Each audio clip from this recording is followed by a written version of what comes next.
Hey everyone, and welcome to episode number 43 of the Unknown Games podcast, creeping ever closer to 50. Death, yeah. Wow. Oh, that was serious. That was Alex, my co-host. Sup, I'm Alex.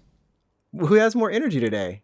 You know, I talked to someone over the weekend, and they listened to the podcast, and they were like, "Yo, I really want to meet that Alex guy." Really? I want to see. They want to see how much energy you have in real life. They want to compare. This much. I just finished drinking a Monster actually, so. See, that's what it was. That's probably it. I got the big size, like the biggest can you can get in Japan, which is 350 ml. Let me double check here. Wait, that's pretty small though, still, right? Like. Oh no, I think I know the one you're talking about. It's 500. It's 500. Okay. That's the biggest. That's the biggest one you can get in Japan. Because everything's smaller in Japan, not bigger, smaller. What's the biggest Red Bull size you can get in America? Is it like a liter? I don't know. A liter? Jeez, I hope not. That's crazy. Maybe, I don't know, because whenever I go home and I go to the grocery store, you have a huge selection of energy drinks, like way more than Japan. We have, yeah. And I remember last time I went home, I was like, whoa, those are big. Like, those are unnaturally big can sizes. You have some unnaturally Japan, big cans. yeah, they're capped off at 500 ml, which probably is for the better, but yeah. It's for the better. And their energy drinks are even smaller. They're just like little pads of shots, basically. Yeah. But, hey, this is episode number 43. Welcome to the Unknown Games podcast, everyone, where we talk about video games, our lives in Japan, because Alex and I, we do live in the great land of Japan. Glorious Nippon. Glorious. There's a flag going up somewhere in the background, but probably, or people trying to throw us out. I don't know. But, hey, we do live here, and we've been here for like 8-9 years. I keep saying 9 because it's going to come true really soon. Yeah, next year, yeah. Exactly. Hopefully next year is better than this year, 2020. If you count the year you were here for school, it would be 9. It would be 9, yeah. Yeah. I'd be getting on my decades ready. Yeah, that scares me, to be honest. I've lived my entire adult life in Japan. I don't know. Yeah, no, I say the same thing. So I'm like, I tell people like, yeah, I grew up in Canada, but I became an adult in Japan. It's crazy because like when people ask, because people have a thing like in Japan, we're already talking about Japan, but like people assume that we've lived in our countries for such a long time that we kind of know the culture, and we do, like, but we don't know current culture. And what's crazy is we don't know like oh, in the office place in America, how do you guys work? Yeah, I'm like, exactly. I don't know. I can't tell you. I literally can't tell you. I don't know what we do in the US.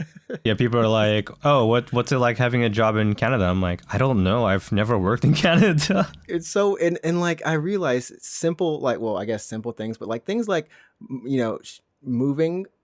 I've never had to move in the U.S., but I've moved like 2 or 3 times in Japan. Yeah, like I guess you count college, but that's just it's college. I don't know how to search for an apartment in the U.S.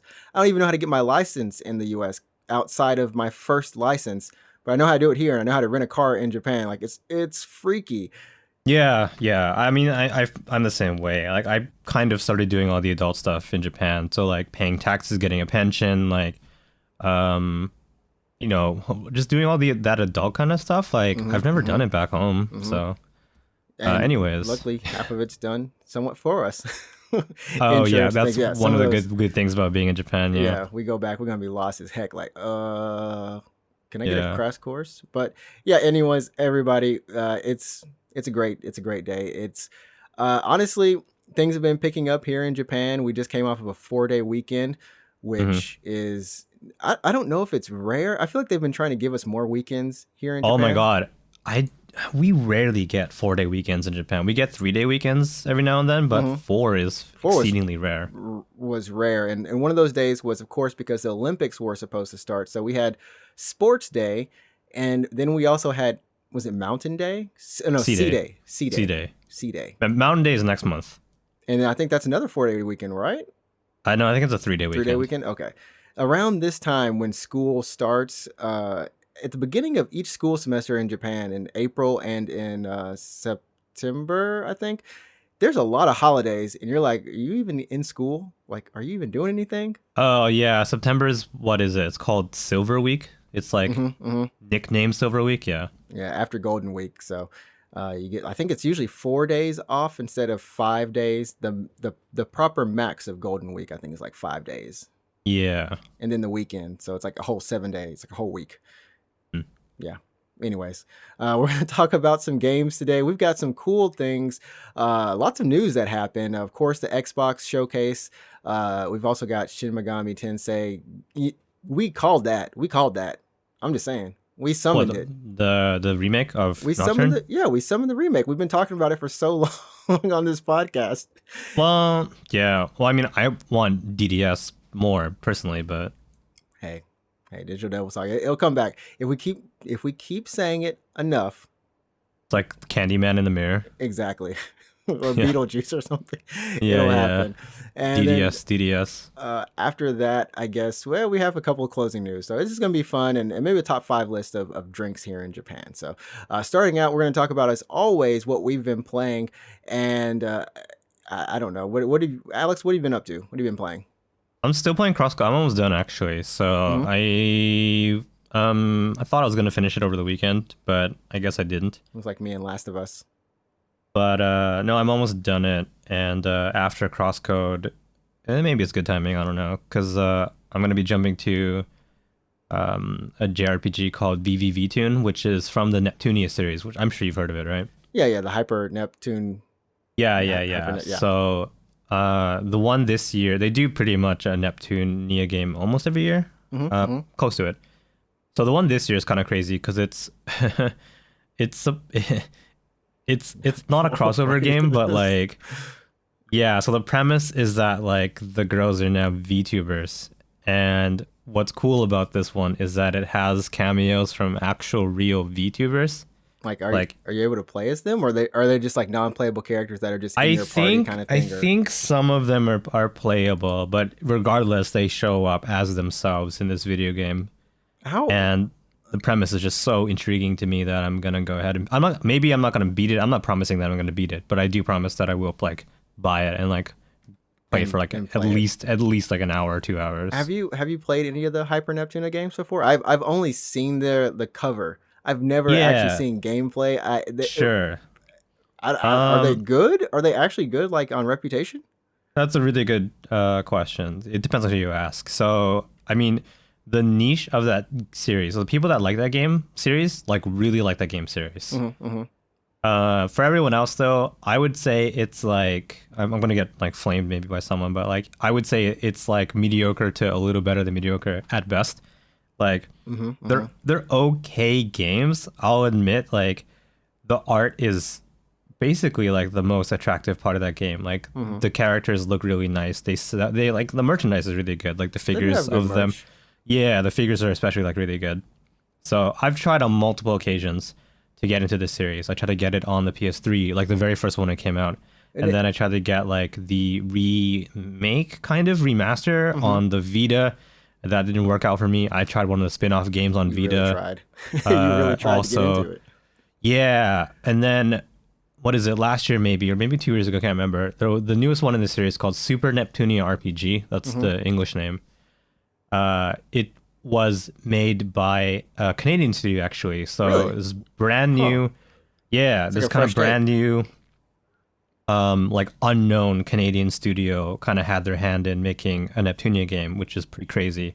The fact that like Combat Heart would just kind of pass off one of their key franchises to a relatively new foreign studio. So I got it. I was curious because it has like a cool storybook kind of art style. It's made by a Canadian studio.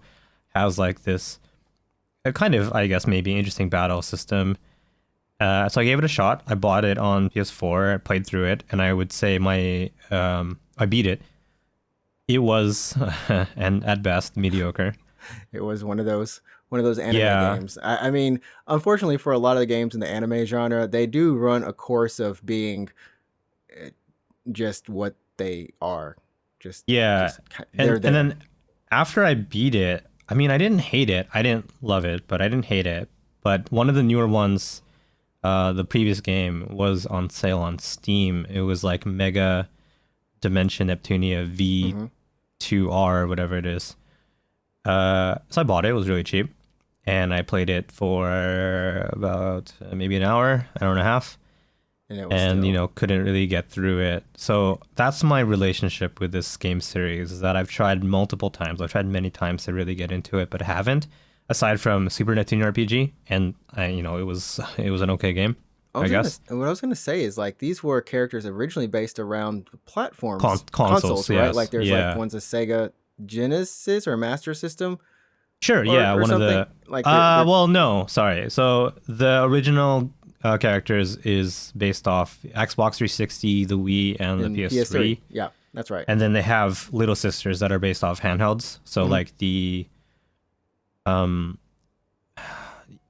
they maybe like game gear? Anyways, they have sisters. They have sisters. They have little sisters. Yeah. And then you're thinking of the Sega Hard Girls, which are like Sega characters, kind of. Sega Hard Girls.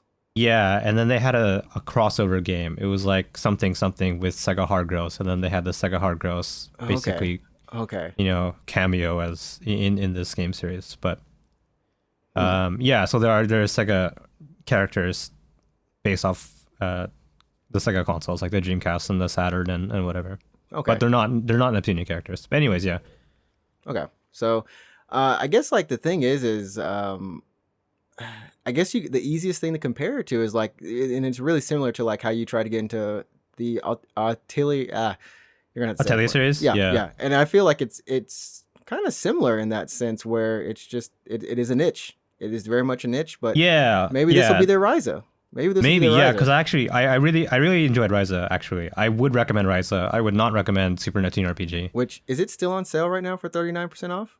Oh, Ryza? I think it might have been. Let me double check. I actually open Steam right now. Yeah. If not, it might be over by the end of this pod. Well, by the time, it's on sale. It's on sale right now. I think it ends on August 3rd. So by the time this podcast goes up, it'll still be on sale. It'll still be on sale. So if you want to get that will be Ryza, anyways. Yeah. Yeah. Grab that Ryza. Grab it. So after Super Neptunia RPG, I was like, I told myself, I'm like, I'm not gonna play this series anymore. Like, it's not like that. I mean, I'm like, yeah, I'm not gonna play the series anymore. You want it for the VTubers, just yeah. VTubers and then this year it was like VV2. I'm like, that's dumb. And then I saw a trailer and I was like, oh wait, that looks crazy. Actually, I'm gonna get that. Yeah.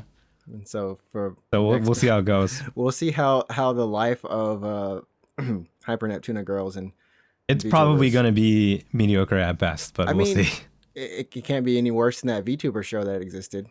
Oh goodness, that was bad. What VTuber show? Did you ever watch was it an anime technically? It was just a TV show, like a short that they had for one season during the anime season. Oh, yeah. No, yeah, I heard of it. I didn't see it. No, I heard of it. I watched like 4 or 5 episodes, and I was like, I can't do this. I can't do it. It wasn't half bad, but there was just no focus. There was like, it would just hop around, and I'm like, okay, at least now I know a couple of more VTubers. Okay, yeah, I haven't seen it, but the theme song's on Spotify. Yeah, you can definitely get that. Anyways, yeah, so I'm gonna finish Crosscode, and then I'm gonna hop over to a new game soon here. But I don't know. What about you? For me, it was 4-day weekend, so I said I'm going to beat Last of Us Part 2. This is the time. This is it. And I started up, and we're talking to a friend of the show, and I just asked him, I was like, so how far am I? And I feel like I'm like 75%, right? I feel like I'm kind of there. But you're not actually like no, I was straight 50%. Yeah. And I understand. And when I got to the 50% mark, I know why it's 50%. It's honestly, and it's not a spoiler, I don't think, but yeah, just say you're playing a different game. You switch like characters. I actually haven't played the game myself. Okay. So yeah, I'm probably gonna get to it. I know. Because here's what happened with the first game is like it came out and I heard it was good, but I didn't plan on playing it. But like nobody would shut up about it. Yeah, the first game was good. And they're like, oh, you should play it. You should play it. I'm like, okay, fine, I'll play it. And then I played it, and I'm like, yeah, good. It's a good game. Yeah, I liked it. Good game. It's good. It's good. So I'll get the second game like eventually. Yeah, I think if you want to go in terms of like having a fun experience, definitely grab Tsushima over Last of Us Part 2. Oh, right. And then like for Last of Us Part 2, like honestly, it's just intense. Like I'm still listening like I'm watching some freaking award winning I don't know, drama series. Like I'm literally just sitting there like, dang. Mm-hmm.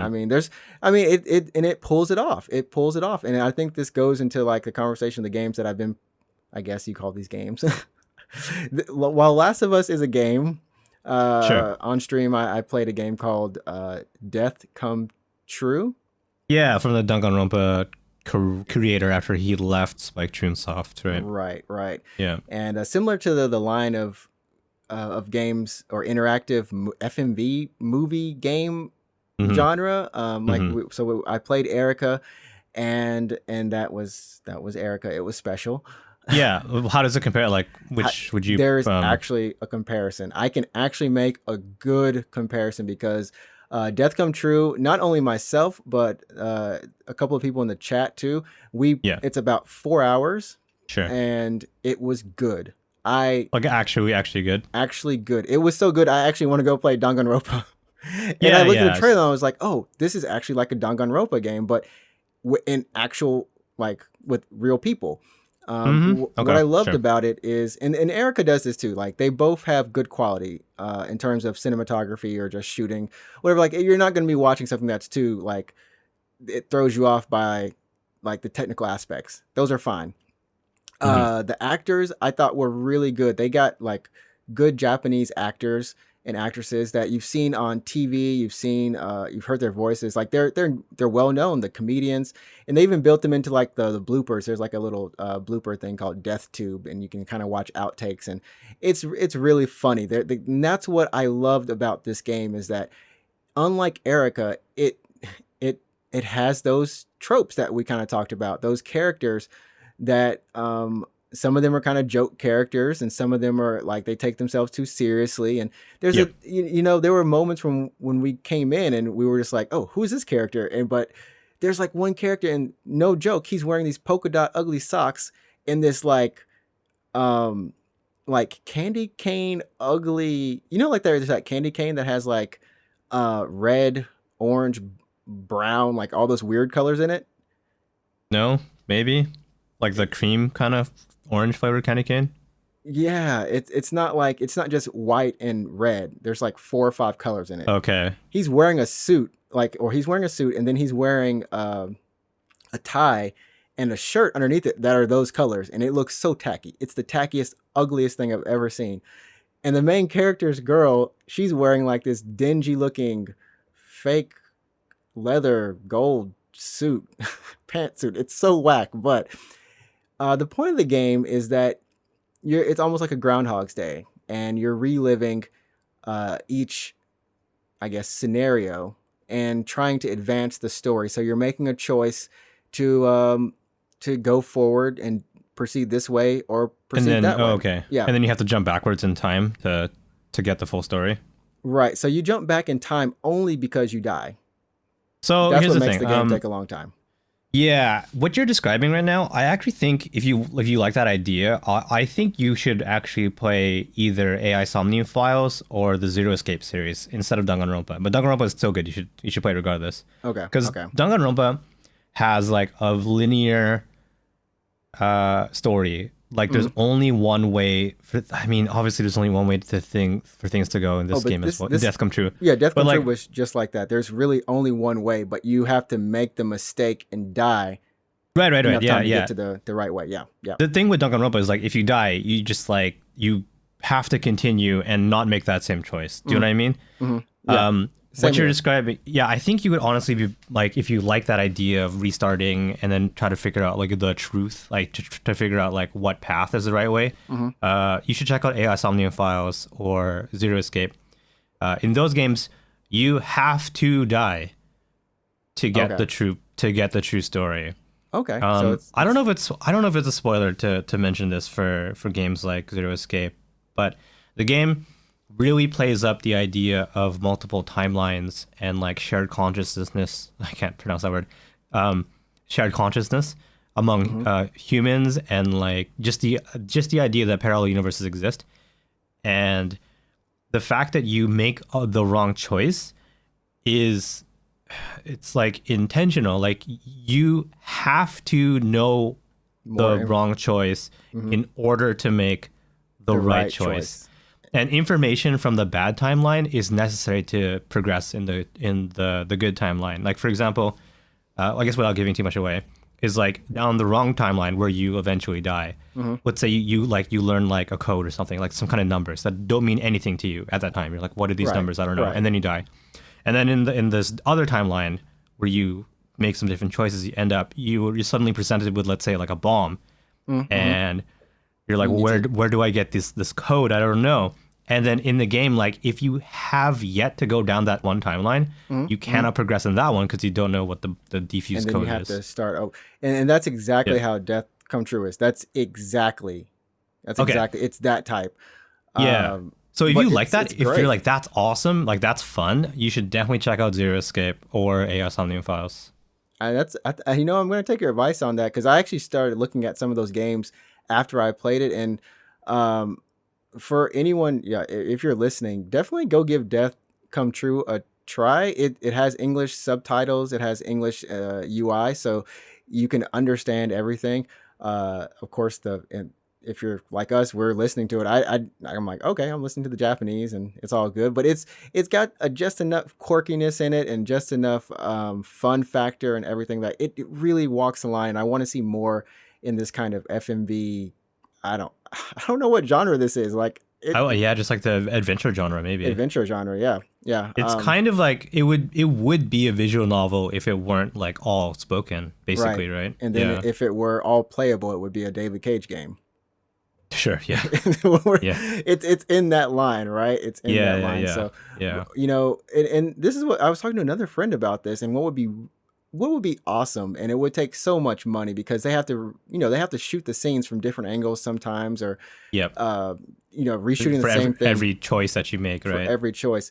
But if you could do a battle royale like this, like it's a set story, like the movie Battle Royale, or it's just kind of like a choose your own adventure, right? To try not to die. Yes, but you can choose between 4 different people, or like X amount of people, and play it through their different perspectives. That would be insane. That would cost a crap load of money, but it would be insane. And just to get like the full story, to see everything unfold from all the characters, you should just play Zero Escape, because that's kind of what happens. Oh man, now I'm gonna go play Zero Escape. No, but Danganronpa is still a good game in its own right. But I would say Danganronpa is more like Ace Attorney, where if you do make the wrong choice, you just like have to restart from your last checkpoint and then just not make that choice. Whereas in Zero Escape, it is necessary to make the wrong choice to get information that you need to progress in a different timeline. All right. Well, I think those are the only games I've been playing. I know I finally beat Iconoclast. You did. I'm going to say that was an amazing experience of beating the game. You just felt really good about beating it? I felt really good about beating it. It was like, I felt so relieved to beat it, and so happy to jump into a couple other games. But that's funny. If you want to go play it, it's definitely a good game. It has its merits. Just be warned, you're going to get a lot of dialogue, and that's it. And I think if you're expecting it, maybe it's okay. Yeah, if you're expecting it, I think it's fine. I think it's on the level. It's on the level for sure. But yeah, I think we're gonna try a little bit something new. We kind of got into some Japan life already, but I did want to try to do like a top 5 list, maybe introducing some things. I don't know. Try to introduce a couple more Japan life things. We bring like some hard topics sometimes, but we're just give you a list, top 5 list of the best drinks in Japan. Alcoholic or non? Oh, okay, just in general. Yeah, in general. At least from us, it's a very subjective. We are not. Maybe one day we'll actually get some facts. But I don't know. What's your top 5? I don't even know how we're gonna do this, but maybe we alternate. I honestly don't know. That's a tough question. Like, I mean, I drink, and does this include energy drinks or no? You can include energy drinks. I don't even know, man. Like 5 drinks that I enjoy, or 5 drinks that I typically drink, because I drink a lot of Red Bull and a lot of Monster. But If I had to go with just enjoyable drinks in general, are we counting Gentai drinks or no? We got Gentei drinks. No, okay, Limited. so Gentai, Yeah. I'm gonna say like vanilla Coke because that comes once a year, and I really like vanilla Coke. Vanilla Coke is Yeah. good. Oh wait, The thing about there's orange Coke too. There's orange Coke. oh, I tried that. Yeah, did you? Yeah. Orange Coke, like the flavors here of orange and vanilla Coke are stronger than in the US because we get vanilla Coke all the time. I've never seen orange Coke, but it's Yeah. definitely a more natural flavor in my opinion. So vanilla Coke in Japan is a limited item. It comes usually once every year, and then it goes away, and it comes back next year. I don't just make it permanent, but so when it's vanilla Coke season, I try to buy as much as I can. Um, it's kind of a basic answer, but yeah, vanilla Coke. And then I used to, um, when I was younger, like 10 to 12 years ago, I used to really like Koo actually. Cool. Oh, it's kind of like apple juice, orange juice. Yeah, Kind it's of, but basically like yeah. Tang. Like it's just bad juice. Like it's just not. Yeah, it's not orange juice. It's like orange flavored drink essentially. Mhm. It's like Tang. Yeah. So Yeah, I used to yeah. really like that a lot. I would drink a lot of it. And then Oh I don't man. know. It's so hard, man. It's just like I'm thinking with the coup, I'm thinking like Natchan. oh, Nachan. Oh yeah, Nachan's Not, good too. not, Nachan's really similar, basically. Yeah. it's a really similar drink. But so like when I first came here and studied abroad, like Natchan was like I was flipping out about this drink. You was like drinking a lot of Nachan. I drank a lot of not. There were two drinks I drank a lot of. Natchan was one, and I collected the caps because every cap, Natchan has like a face that Oh that yeah. it's making. It's like a leaf and like a face, and Yeah. it was fun to collect all the different caps. The second one was Match Match. Is it Match Match or is it just called Match? Oh, Match. Yeah, Yeah, Match. yeah, It's just called Match. Match. Yeah, It yeah. was printed Match Match on the smaller bottle, so I Because always called it yeah, Match no, Match. because like, well, I've seen one with like 3 matches on it. It's like a match.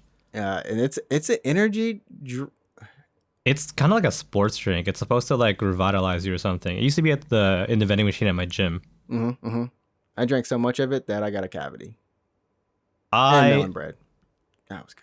It's funny that you mentioned Match actually, because I was thinking of Match because not the normal Match, but there was I think it's gone now actually, but there was like a special. The black match. Yeah, the one with the black can. Oh goodness, good. I can't do it. Black match was crazy. I like that a lot. Yeah, I really really? liked it. I liked it a lot. If you're listening, I mean, of course you're listening. Definitely look up these things. Just type in black match. You might not want No, to type it wasn't in called black it wasn't match. called Black Match. No, and that's not gonna get you anything. Like, don't type that in. Like, don't actually type that in. It's not gonna get you what you want. I forget what it's. No, it was like it was black it was like match. It was. well, it was in a black can, but it wasn't called Black Match. Oh man, I'm gonna be the one to type in black match now. No, I'm gonna type in like match, like nomi mono, and because it was a certain flavor of match. And it's very strong too. It leaves it left a burn in the back of my throat. That's why. No, because it I was just like I can't do the it. thing about that can was that it had a cooling effect. Like it would cool your mouth. Like it would make your mouth like really cold. Yeah, that's why it left that burn in the back of my throat. And I was like, I can't liked that do a lot. Like I really liked it. It was like just like you drink some strong ginger ale and that ginger taste. Like, Oh no, the ginger ale burns, but match was actually like it felt like a menthol. Oh, here it is. It's called menthol. set position. It's called match set position. set Okay. position. Yeah, here I'll put a link in Discord here. This was the can that I really liked because it had this like intense cooling effect. Like your mouth like would feel like cold. I think they still sell it actually. I can't find it anymore. It's got to be somewhere. It used to be in the vending machine at my gym, and also like and like a really random like train station vending machine. So when I saw it, I'm like, oh, I want that. That's how I used to judge the value of a town. If a town had match vending machines, it's all right. It's a good place. Yeah, Any place with match is good. you can see on this can here in this picture, it says like 30秒後に来るなshigeki. So Yeah, that's like 30 seconds after you drink it, you'll feel this like cool stimulation or something. Like you'll feel it was cold. stimulating, all right. I liked it a Down my lot. throat. So yeah, I want more of that. If it was easily like readily available, I'd probably be drinking it all the time.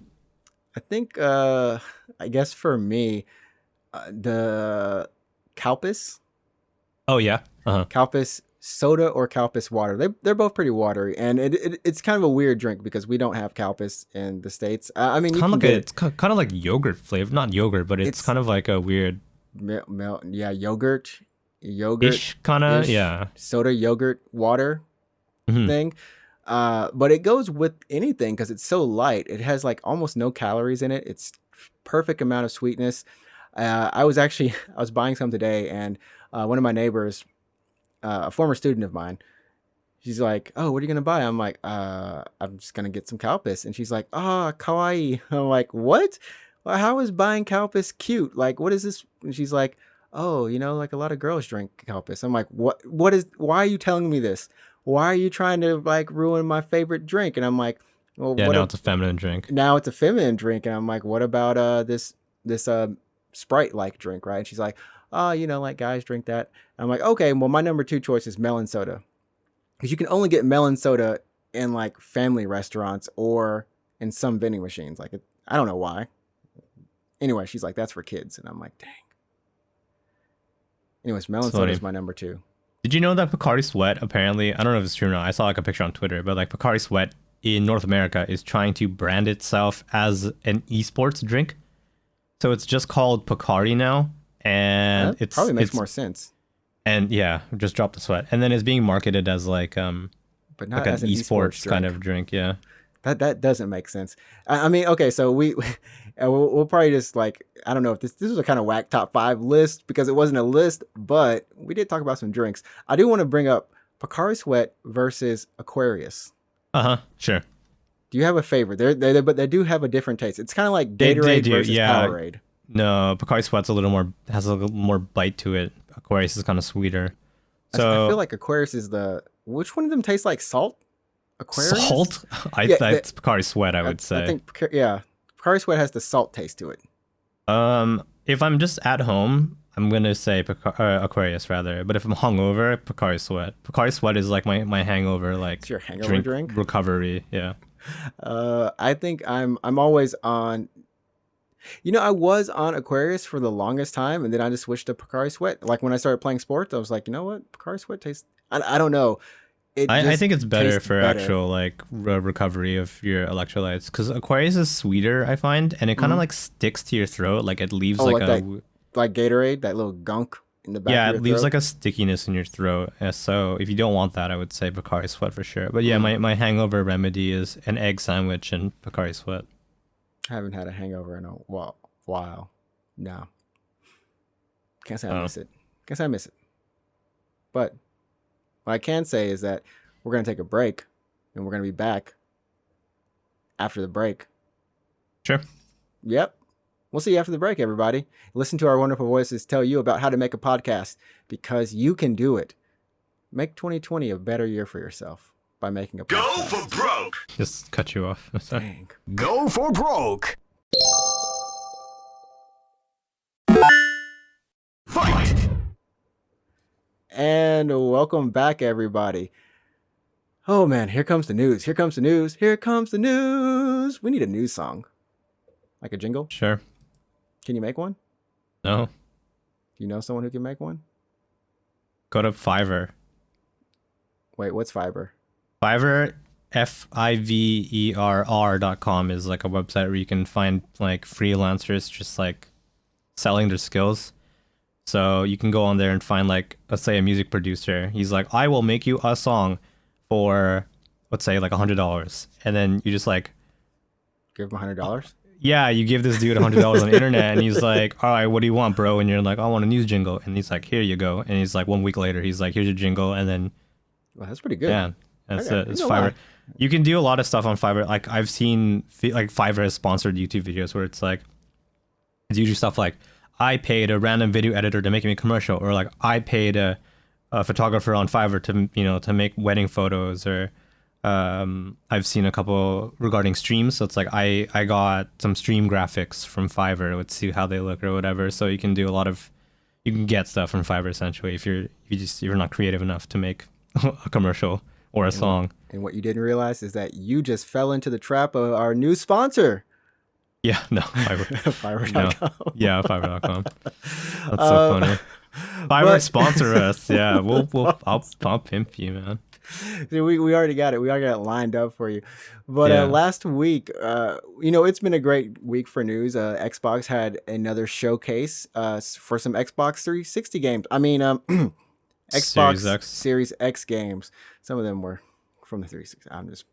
Anyways, they showed off a bunch of games. Everything was essentially either first party titled or a third party title that was exclusive to Xbox. So they showed off 22 games. I watched the entire thing as I was working, and I gotta say they had some pretty cool things to show. They had some pretty wonderful memes that I got from the show from Halo Infinite, because that game had a giant dude's face on the screen for I like yeah, it did. The trailer was really weird. Yeah, the last weird. Like 30 seconds of the trailer. Oh man. Yeah, we can talk about Halo. I think that's probably the biggest thing that people want to talk about. But I think personally the most exciting thing was just like Tetris Effect multiplayer. Okay, so I have something's confused me about that trailer. I was like, oh my goodness, like, oh crap, that's really cool. Like Tetris Effect, that's really cool. Multiplayer, and it's got this like, okay, I guess everyone can play together, or you can play separate grids or one big grid. I was like, this is cool. But then I realized something. Wait, isn't this game already out? Tetris Effect is out. Yeah. Tetris Effect has been out for a long time. And then I was like, oh crap, I own it on PC, which is good for me. Okay. All those PS4 people, I'm kind of wondering about something, because the way that they showed this was under, they had their show developed or kind of split into different segments, but this was under the console launch exclusives. Console launch exclusives? Okay, so it might be just like Xbox first then, and then like other platforms later. But what's weird is the multiplayer mode of this game is console exclusive. I don't know. I didn't know how to like take it. I was just like, wait, what? Huh? It'll probably come to PC later. Oh. Yeah, I don't know. PC is on it too. So okay. I guess to preface all of their trailers is that you have to look for, there's a couple things that are on their trailers at the end of every trailer. Number one is optimized for Xbox Series X. That's one of the things that they try to promote as much as possible. Every trailer has that on it. That lets you know that it's optimized, of course, for Series X. There's also the fact that every game they showed was available for Game Pass, and I think that's a huge. Yeah, that's cool. We're gonna have to talk about Game Pass.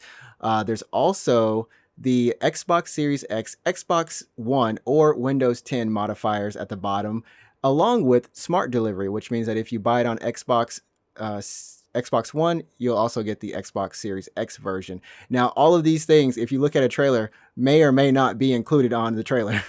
So you have to be careful. Yeah, like I just remember Dragon Quest XI S is coming on Xbox Series X. Like it got showed off there. But then Square Enix later was just like, oh, also PC and PS4. Yep. So that's cool. I mean, it's really cool for Xbox owners. If you don't own a PC and you don't own a Switch and you don't own a PS4 and you want to play Dragon Quest, now you can play it. But for everyone else, you can actually play it, the definitive edition, on your platform of choice. Mm-hmm. So I think the biggest thing that came out of this is, and we'll get to the games a little bit later, but Game Pass. Everything is going to be available on Game Pass, except for certain things. If you look at Crossfire X, the single player mode is not available on Game Pass, but the multiplayer mode is and requires Xbox Live. I told you these trailers were crazy. I was paying attention. But what do you think about Game Pass though? It's almost just like a Netflix kind of for video games, yeah. For video games, which I know, yeah. Well, one thing that I'm not sure about, but if you stop paying for Game Pass, you lose access to your games, correct? Correct. Okay, so it's kind of like PS Plus in the sense that you have these free PS Plus games, but if you stop paying for Plus, you lose access to those games. But once you start paying again, they come back. That's correct? Not 100%. And I tried to look this up to kind of be a little bit more clarified on it. So it's essentially, it really is Netflix. So every month or every X amount of the time frame that they decide, these games at any given time, and you can look at the list. The Game Pass is like a huge library. What I mean by Plus is like, if you miss your chance to like buy a Plus game, it's gone forever. You can't get it. But what I mean is like, if you stop paying for Plus and then you start paying again, every game that you previously bought now comes back to your library. Is that right? Is that correct? I think it will come back unless it's not there. Okay, so Game Unless Pass it's in that sense is just way more flexible. It's more flexible. Okay. I think they have like 120 something titles on right now, and Sure. it's not the same on PC as Xbox. There's some titles that are on there and that aren't, but yeah, I mean, you're going to be able to play all of their first party exclusive titles minus some potentially on PC or Xbox. I keep confusing Series X and how much is it per month? Like 15? I think it's $8. Is it $8 a month? Like USD though, yeah. Right. It's relatively cheap.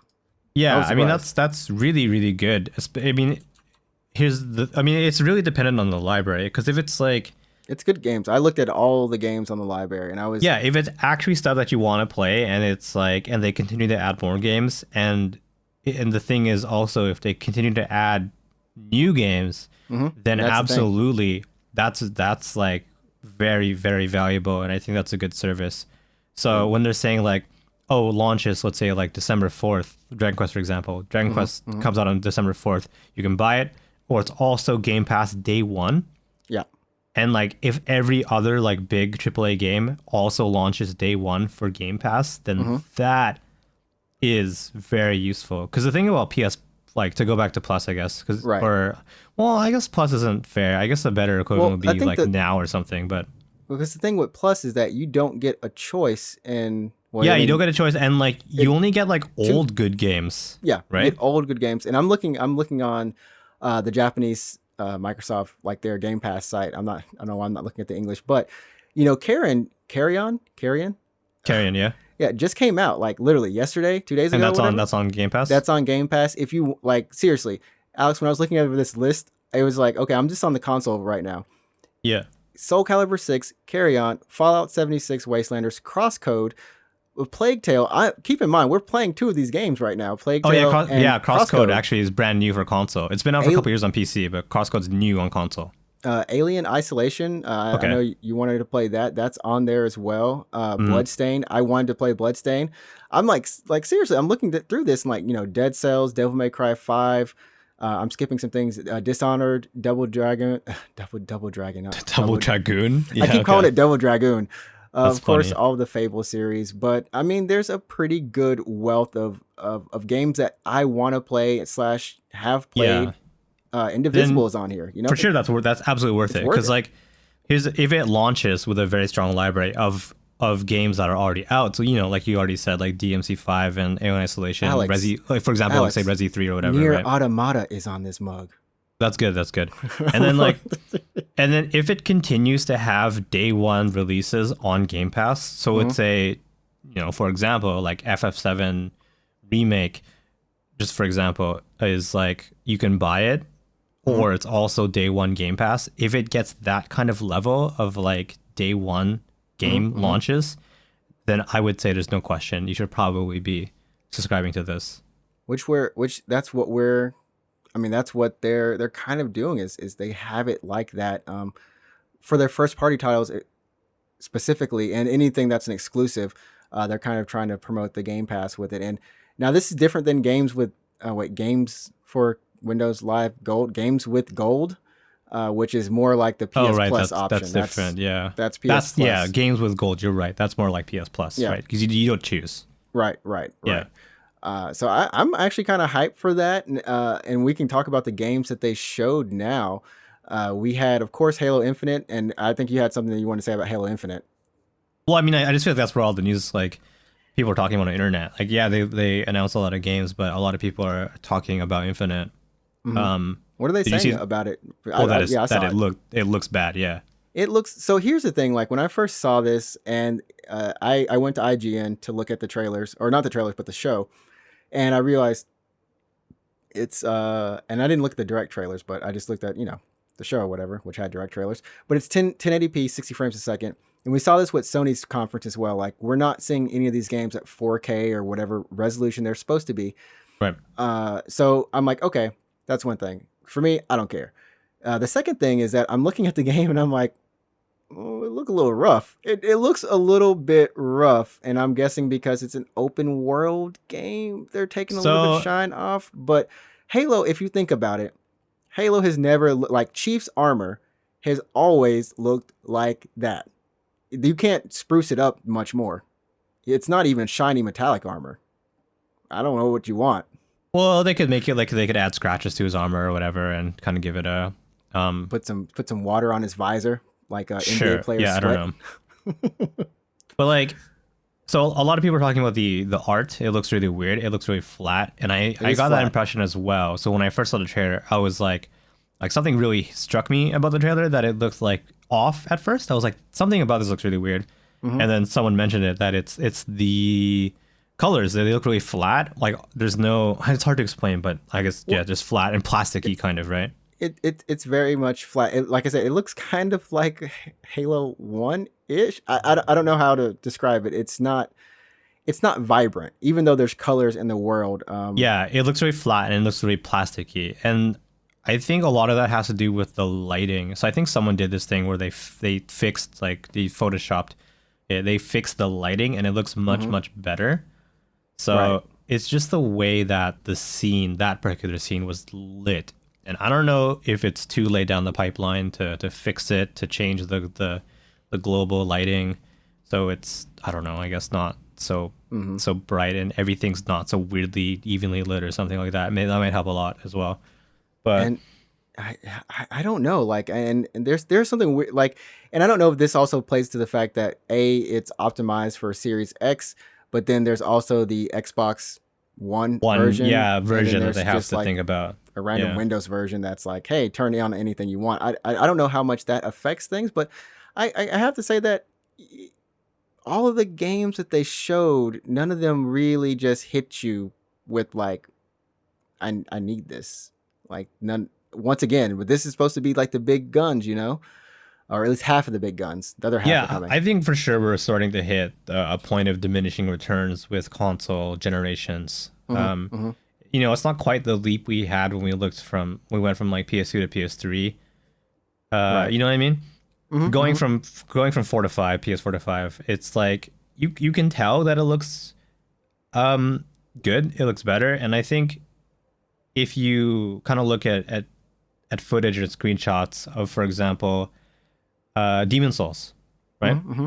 Look at Demon Souls on PS3, and then look at Demon Souls Remaster on PS4 or PS5, I guess. Yeah. It looks hot. looks good. It looks It looks good. so good. It's night and day. It's night and day. Yeah. They said though that Halo Infinite on Series X is supposed to be 4K 60 frames a second. And if that's true, that's actually impressive. And I think Sony came out and confirmed that Spider-Man Miles Morales is also 4K 60 frames per 60 second. frames a second, but then you can also play it with, you can decide if you want performance versus graphics sometimes. Here's the thing though, and Yeah. we have to believe, we have to trust them at this point, that it's actually 4K. It's not using a dynamic resolution to maintain the frame rate.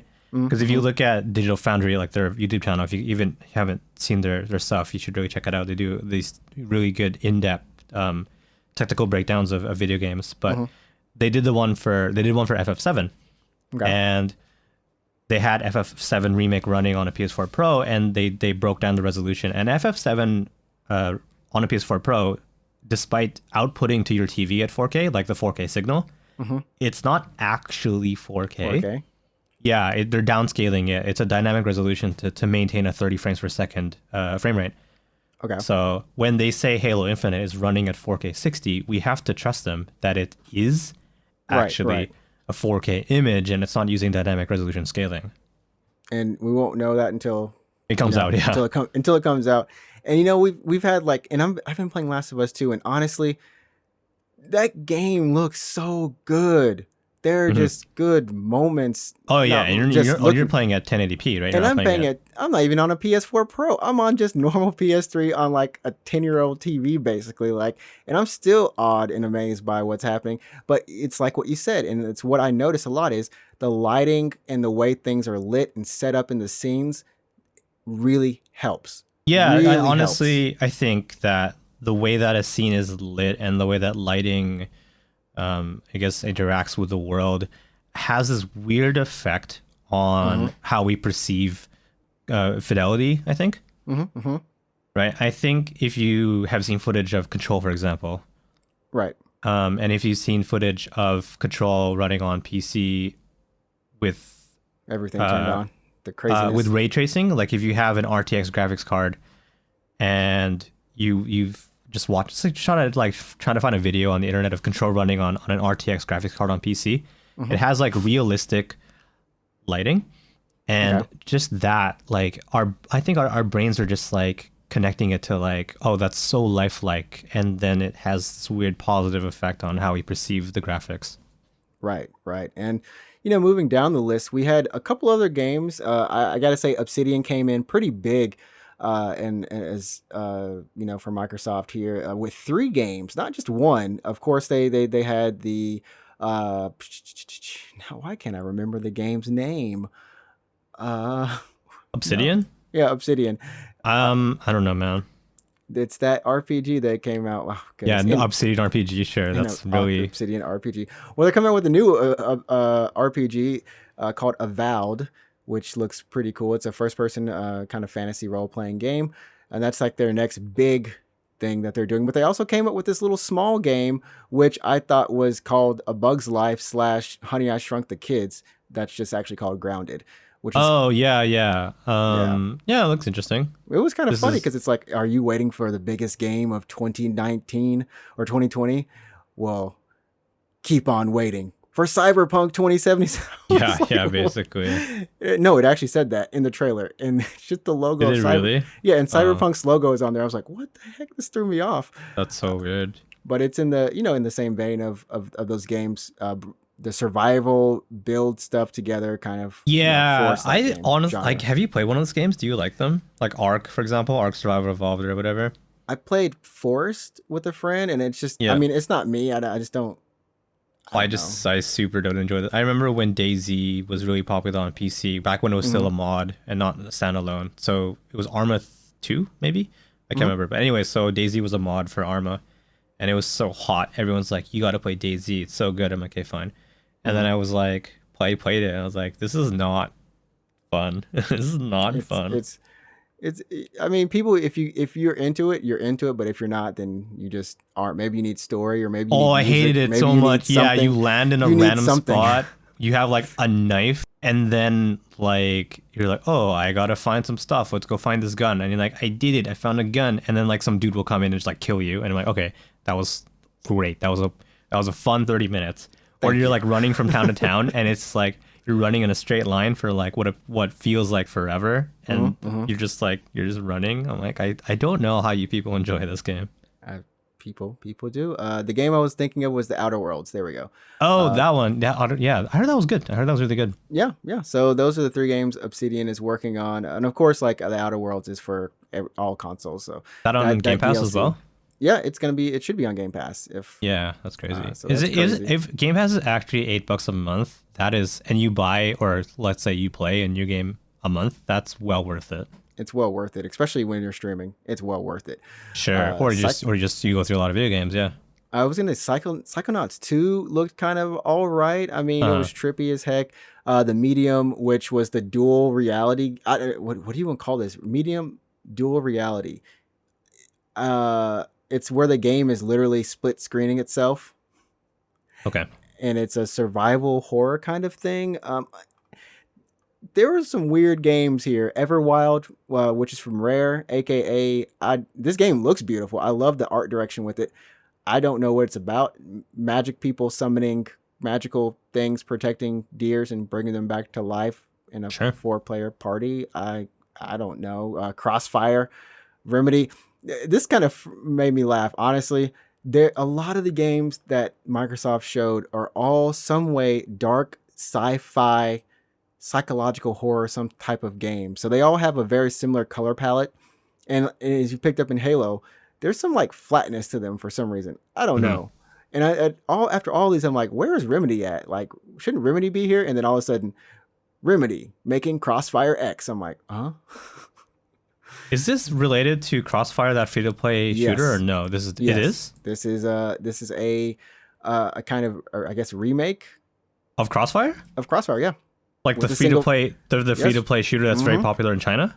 Yep. And then Control is going to be doing, not Control, but Remedy is going to be doing the single player for it. Wait, That's it. Yeah. Yeah. why Crossfire though? X. This is actually like from the same series as the Crossfire. free to play. Crossfire. Is that like, I can't believe that. That's so weird. I told you this conference was, this thing Of was all crazy. the games to I guess reboot, why Crossfire? Why Crossfire? Because I want to sing Crossfire, you can do it.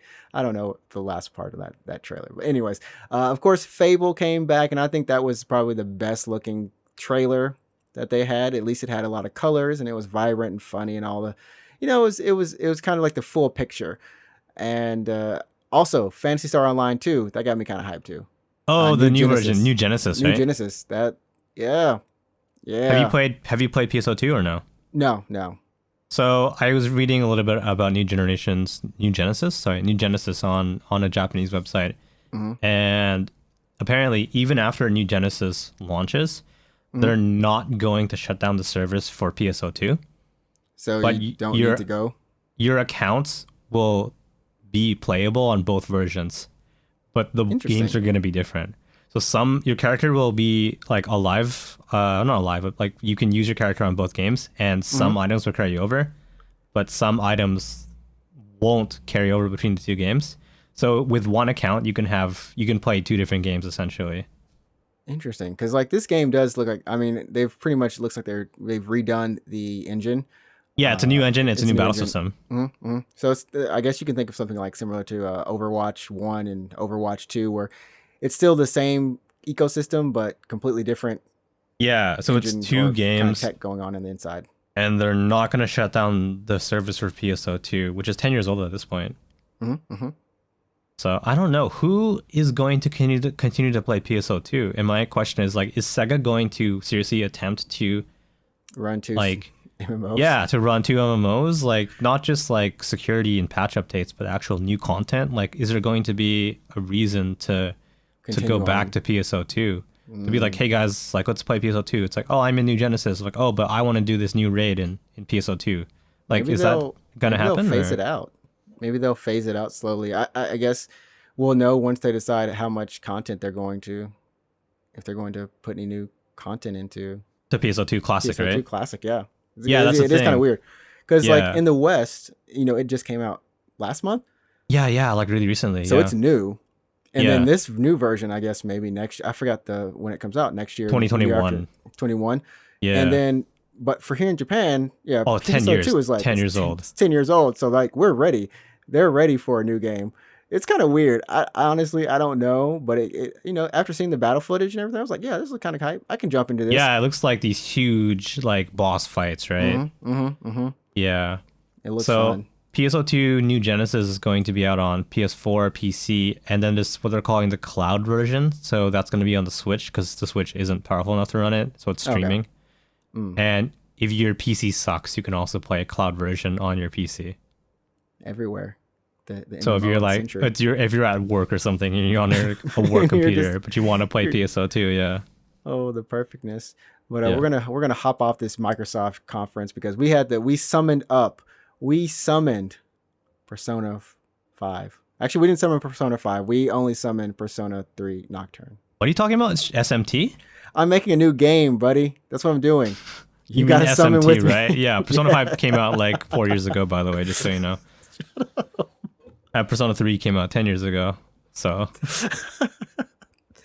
Okay.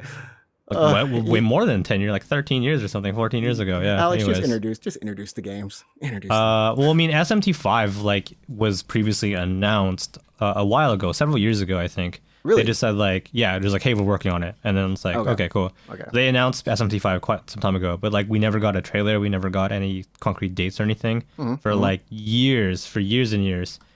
And then at Nintendo's mini direct, which was last week or something, like 2 weeks ago, can't remember. Right. I think on the 23rd of July. Yeah, so like last week. So Nintendo had a mini direct where they announced a bunch of stuff, and then they had a trailer for SMT5, and it's like, hey, remember this game? We're still making it. Yeah. So And Shin it Megami has, it's Shin Megami Tensei 5. It's coming out next year, I think. Yeah, that's coming out next year, and then Shin Megami Tensei 3 Nocturne is coming out, or HD remaster. Yeah, remaster. It's also coming out next year as well. Oh no, that's this year. Oh, this year? Yeah. Okay, It's well, that's cool. October this year, October 29th. It's quite soon. That's way sooner than I expected. I'll probably pick it up. Yeah, you're right. Wow, October 2020. Ooh, look at that. Look at that. Another See? game sliding in 2020. Look at that. 2020's gaming is great. It's good for games. Yeah, it's good for games, but I mean, gaming is great. I'm you hyped to for stay it. home and play video games, right? Yeah. So I'm looking forward to it. And we talked about this game on the podcast, I think last week or maybe the week before, and how we were hoping if a game were to come back, that we were like, this is a game that we would want to come back after Persona 5. Not Persona 5, but Persona 4 Golden on PC. That was it. That's what sparked the conversation. To put it on PC. It's not coming on PC, but yeah, it's coming on a PS4 and Switch. And the Switch, yeah. And then Shin Megami Tensei 5 is only on Switch. It's a Switch only game, yeah. Switch only game. So I'm looking forward to this, and I think I'll probably pick it up since I wanted to pick it up way back in the day. Yeah. It looks good. The trailer looks really good. It looks, how you would expect a remaster of a PS2 game to look, but that's fine. I know a lot of people Persona fans rather, or they want a remake of 3, but who knows if we'll get that. Who knows? And speaking of remakes, we're still talking about these remakes. Of course, Final Fantasy VII Part 2 is in full development now, and Famitsu was talking with Nomura and of course a couple of the other key staff in the series, and he's like, Nomura's like, we want everyone to know. We know that everyone wants the next installment quickly. We also want to deliver it as soon as possible. Since we are able to see the line of quality from the first installment, we hope to make the next installment even better in quality, that we can make it for a better experience. And, I think they can, because I suspect the second part will be PS5, right? Yeah, they have to. They have to. Yeah, and, so with that headroom, they can for sure bump up quality. Maybe it'll run at 60 frames, I don't know. Yeah, maybe just do the basic things, and then we'll still be happy, because that game was still solid. Yeah, the game was great. It's probably still my favorite game of this year. And Kitase is saying, of course, the news story, and we didn't do our spoiler cast, but the news story of Final Fantasy VII has only just begun. Oh, good. I mean, so I guess we didn't really talk about FF7 at length. We talked about a little bit on and off, but right. How do you feel about the ending? Are you all right? So are you pleased with how it's going, or? Yeah, spoilers. If you don't want to listen, tune out for like 5 minutes and then come back.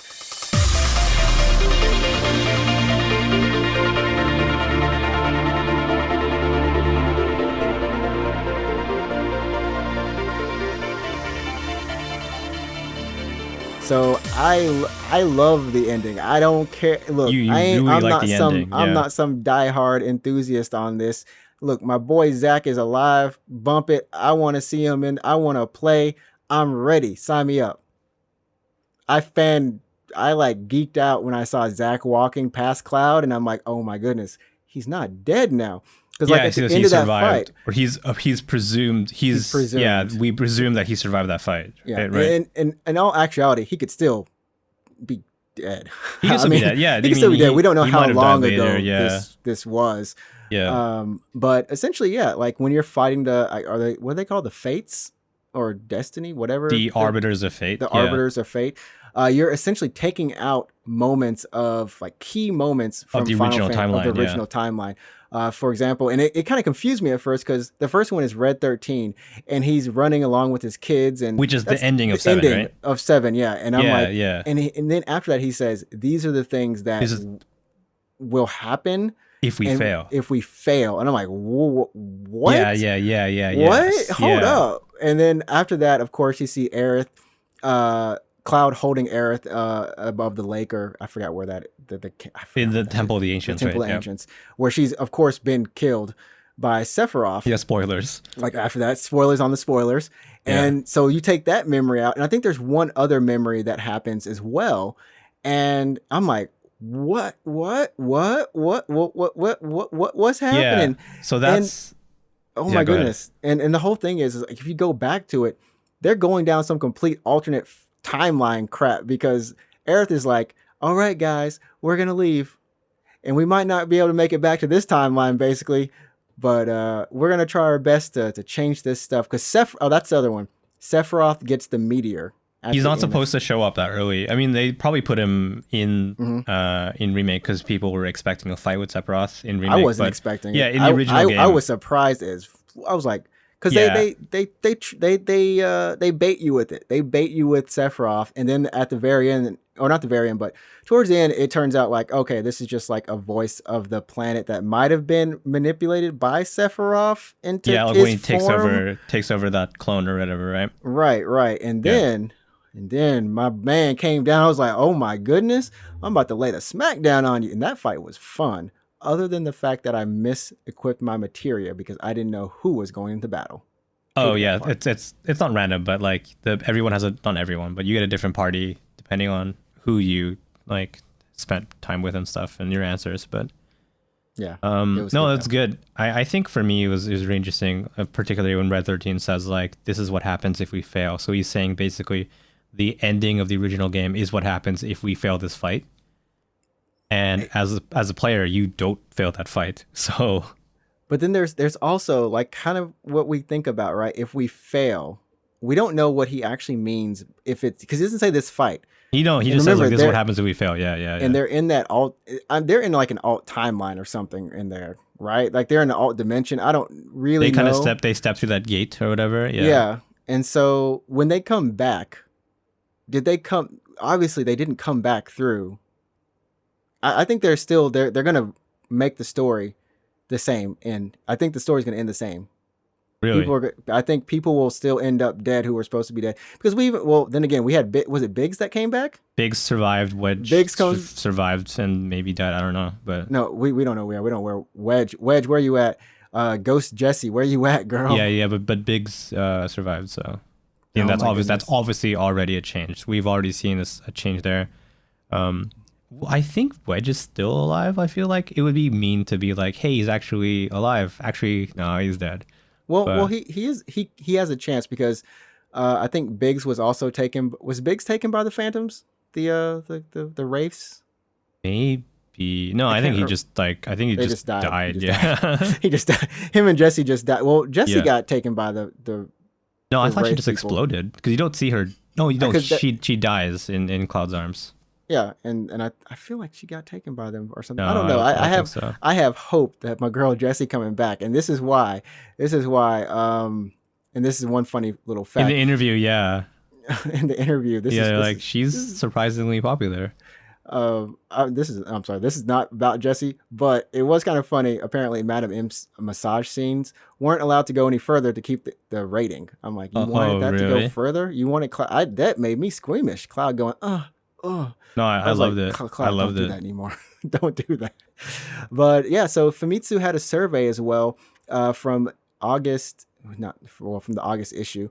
But the survey ran from June 26th to July 2nd, polling about 2,938. That's a very specific number of people. I guess not everyone answered. And, just about Final Fantasy VII Remake and what they thought. Now, there's a bunch of stats here, but we're just going to go over some fun ones. Favorite enemies that left the greatest impression. 492 people said the Hell House is Hell House is number one. Obviously Hell House. That thing was whack. That was whack. If you didn't have the right materia it was even more whack. It was hard if you didn't have the right materia. So Hell House was number one. Number two was the Rufus. I was gonna say Rufus for sure. Yeah. Rufus shooting them. Hey, let me flip these coins. Yeah, the coins. I was like, bro, this is too hard. This is hype. And then I'm like, bro, what are you wearing? What is this belt dress? What is this? Oh, he's wearing like a coat kind of thing. Yeah, wearing a coat something. Number three was Bahamut. Like 101 people. Oh, the summon fight. I didn't get to that one. I didn't do it either. I don't even know where to get Bahamut. I'm like, man, I need to reinstall this so I can go get Bahamut. Leviathan was a hype fight. Leviathan's not on the list, surprisingly. Oh, really? Even Toneberry, the Reno fight, Whispers, the Motorball Roach. Toneberry. Yeah, the Toneberry fight was... Toneberry shanked me, man. I died. He shanked me a lot. He shanked Air so many times. I'm gonna call him Sephiroth because that man was he shanked everybody. And for favorite characters, the top 10, we can just go all through all of these. I don't even know how some of them are in here. Number 1, of course, Cloud, Tifa, Aerith, Jessie. It's all right. It's all right, my girl. You up there. Barrett. Sephiroth is after Barrett. And then Reno, Red 13, Rufus, and Zack. How does Zack even get to be in the list? Yeah, she was in for a split second. There were people like me who just like geeked out like at that point. Like, oh my goodness, Zack. They're a real soldier.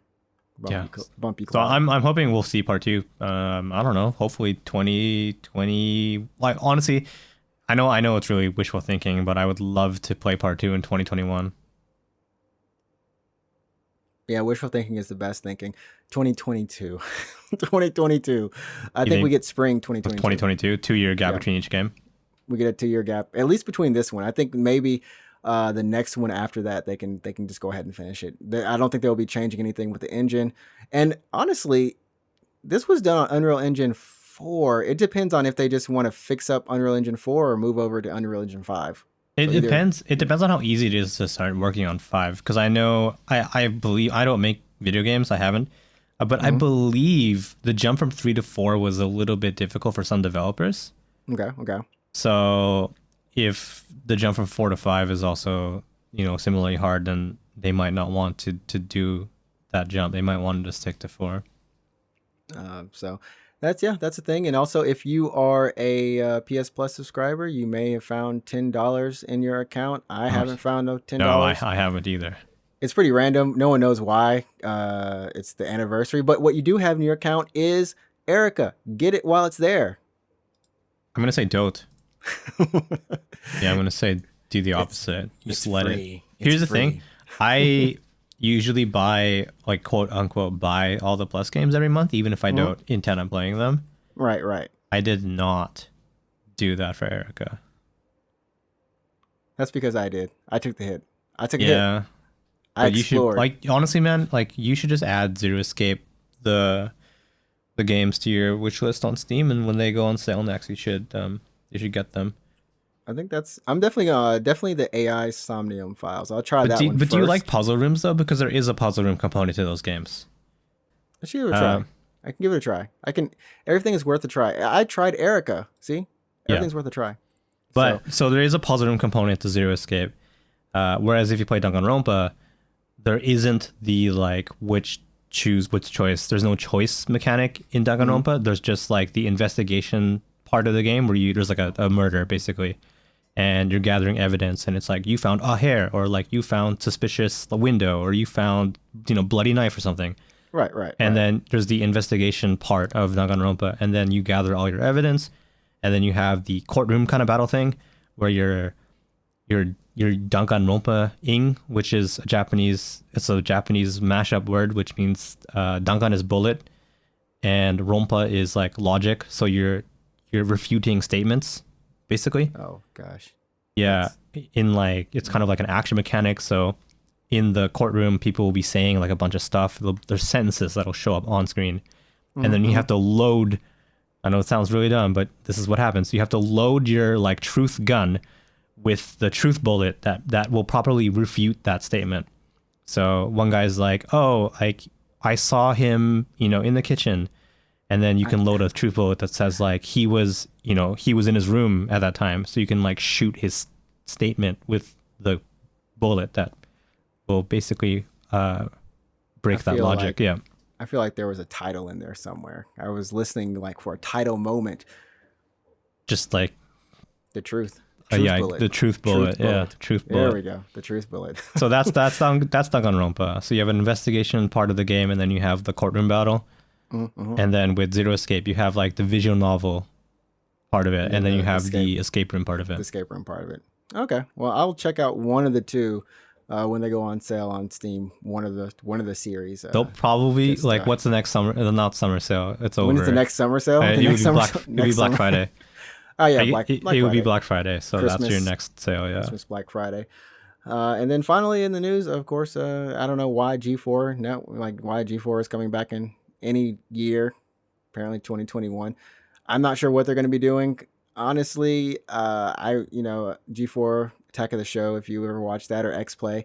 I know I watched the network when it was Tech TV, and then of course it's G4, and it was like your kind of only gaming network kind of thing. Showed some cool anime and played the same 3 shows over and over.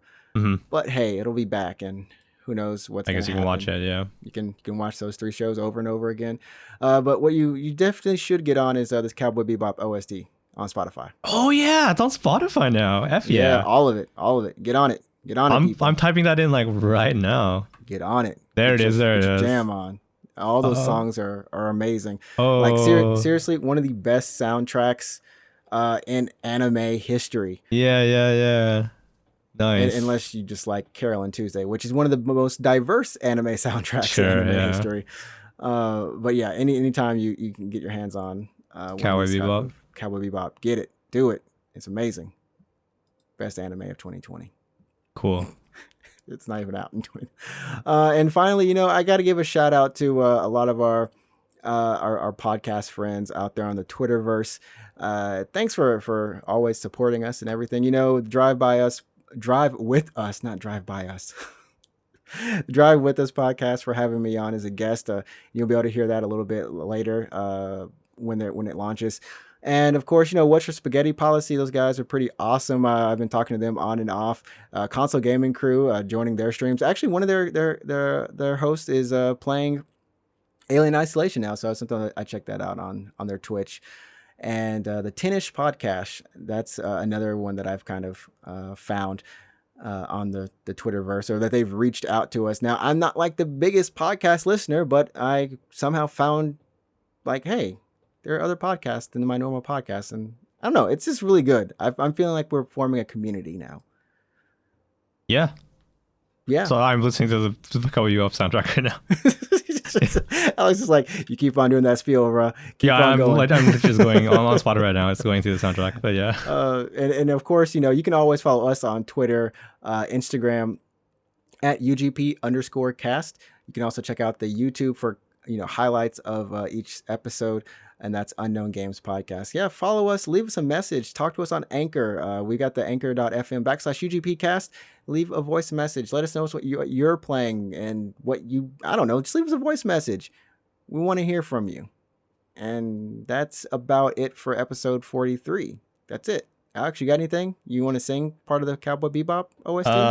No, but it's really good. Not even you Tank? should watch Cowboy Bebop. Yeah, I listened to Tank Act that whole time you were talking. Oh, just the opening theme, so good. My middle school brass band played that. Oh, really? Yeah, our jazz band. And I thought we were so cool because I was like, oh snap, we're playing Tank. Tank's so good. Good, the anime. Did you see the movie? We talked about it, I think. You saw the movie, We talked right? about the movie. Yeah. Yeah, movie's so good. Anyways, no, we should just go play. We should go watch Cowboy Bebop. Yeah, is it on Netflix? I want to double check. I think it might be. It probably is.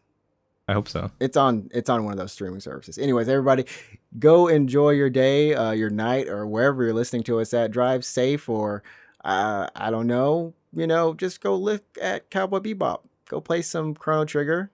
Yeah, you should for sure play Chrono Trigger. Yeah, it's on Netflix. Persona Shin Megami. You should play that one too. It's not out yet, but Shin Megami Persona 5. It's a good game. Coming one day. Did you just say Shin Megami Persona 5? It's coming one day. I'm summoning it. You're just making games up now. Anyways, everybody, enjoy your day. That's it for us now. I can't say anything else. You set the tone. Go play some games, have fun, and we'll catch you next week for episode number 44 of the Unknown Games Podcast. All right, peace.